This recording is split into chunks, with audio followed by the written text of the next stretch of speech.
Welcome to the deep dive. We're jumping into some really interesting source material you've shared today. It's all about creativity and inspiration, and it comes from something called Redefine Imaginify. So our mission, really, for this deep dive is to unpack what this Redefine Imaginify stuff actually says about what sparks imagination, what gets creative thinking going. And we're digging into the specific points from this material, not just general ideas. And what's interesting, I think, is that these sources don't just give a list. They seem to offer more of A framework, okay? yeah, for understanding how all these different inputs fuel the creative output. It makes you look beyond the usual suspects. Right, exactly.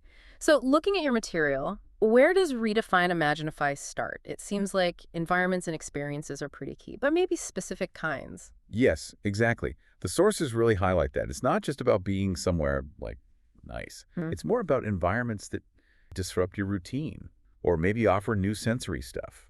Correct. For instance, Redefine Imaginify. It specifically points to Liminal spaces. What, waiting rooms? Airports? yeah, exactly. Like airport terminals, train stations, those sorts of in-between places. Surprisingly powerful, the sources suggest. Huh, why? Well, the argument is that because you don't have your usual routines there, your mind is freer. It can wander, make connections you wouldn't normally make. That's fascinating. So less about a quiet study, more about breaking the pattern. Precisely. What about something like nature? Does Redefine Imaginify talk about that? Seems like a classic inspiration source. It does, yeah. The source links nature to inspiration through something it calls, Effortless attention. yeah, like the kind you use when you're just watching waves or clouds or leaves. Yeah.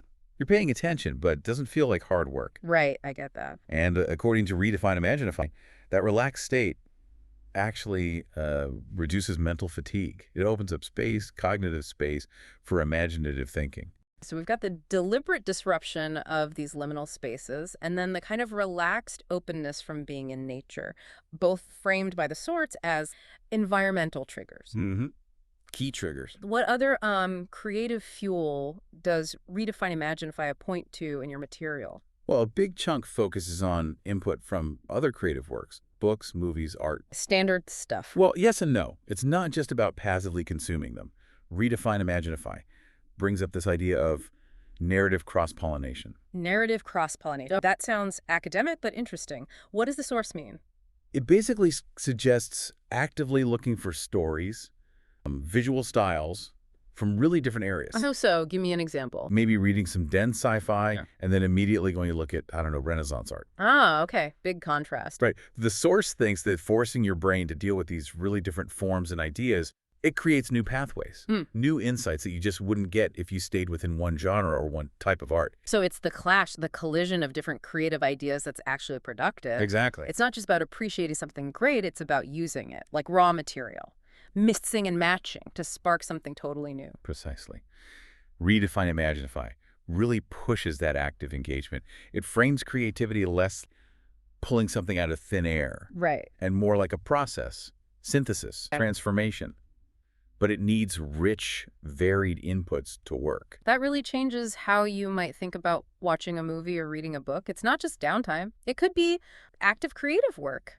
The sources seem to be telling you to be a curator, almost, for your own brain. A curator of inputs, and also being mindful of where you are, what state of mind those places encourage. The liminal spaces, nature. Exactly. And combining that with intentionally seeking out diverse art, diverse stories, that combination, the curated environment, the curated input, that's where Redefine Imaginify seems to suggest the real creative spark happens. So pulling back a bit, this deep dive into your Redefine Imaginify sources, it's given us a specific view, hasn't it? Inspiration isn't just random.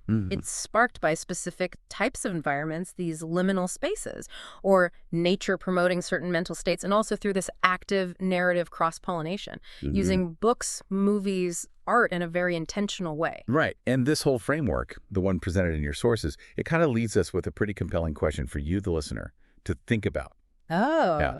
If creativity is so heavily influenced by these specific external things, the disruptive places, the effortless attention, the deliberate mixing of different works, does that mean creativity is mostly about, well, finding the right triggers out there? Or is the real work actually internal?